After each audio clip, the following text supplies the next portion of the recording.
The Bay of Fundy in Canada is one of the world's most dramatic and dynamic coastlines. Its biggest claim to fame is that it's home to the highest tides in the world, but that's not all that sets it apart.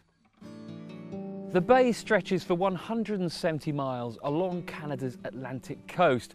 Not only does the ocean shape the lives of the people here, but it also shapes the physical geography. My journey concentrates on the New Brunswick section of the bay and starts here at Hopewell Rocks. Time and tide have carved these stunning tree-topped sandstone formations. The locals call them the flower pots. So the Bay of Fundy itself, what do you think makes it so special? Well, the Bay of Fundy, it has the highest tides in the world. So the highest of, or the best of anything, or the highest of anything, or the biggest of anything is always interesting. The amount of water that comes in, it still boggles my mind, even today. 100 billion tons. For example, the tide from here would fill the Grand Canyon. The way the rocks look today, I would say a good 100, 130 feet have eroded back to where we see now in 5,000 years. And the rocks are continually forming.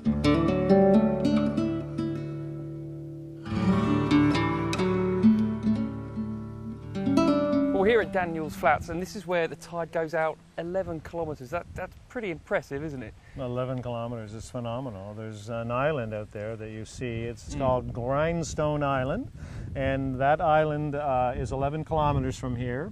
And you can see all the water that's in the bay here in front of us. Well, all of this area right out to that island is devoid of water. So with that kind of tidal difference, with it being covered in water and then it going out, does that encourage wildlife? There are various forms, all different types of fish, a rich lobster and scallop fishery, because all that replenishment, that flushing, if you will, of the water coming in and out, it really makes for a very, very powerful ecosystem.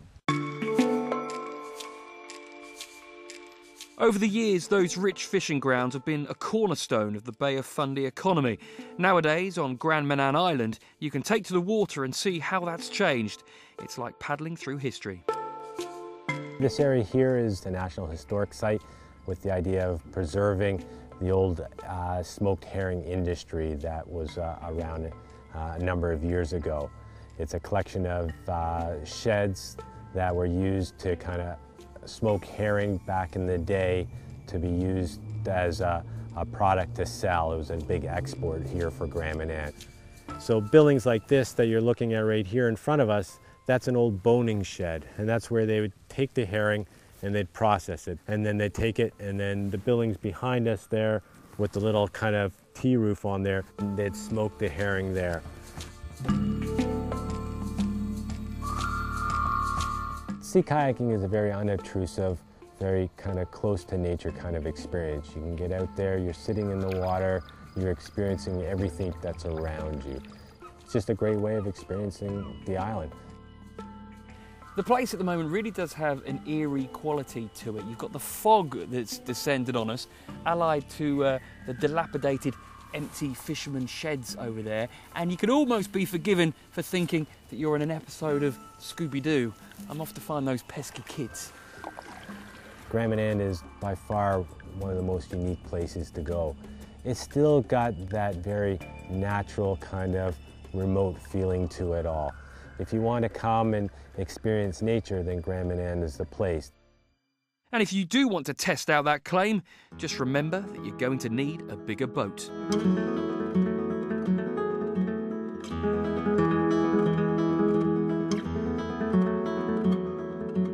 Grand Manan is the best place to come see whales. Some days we have more whales than people. This year we've had a 100% success rating, and you can even see whales from shore.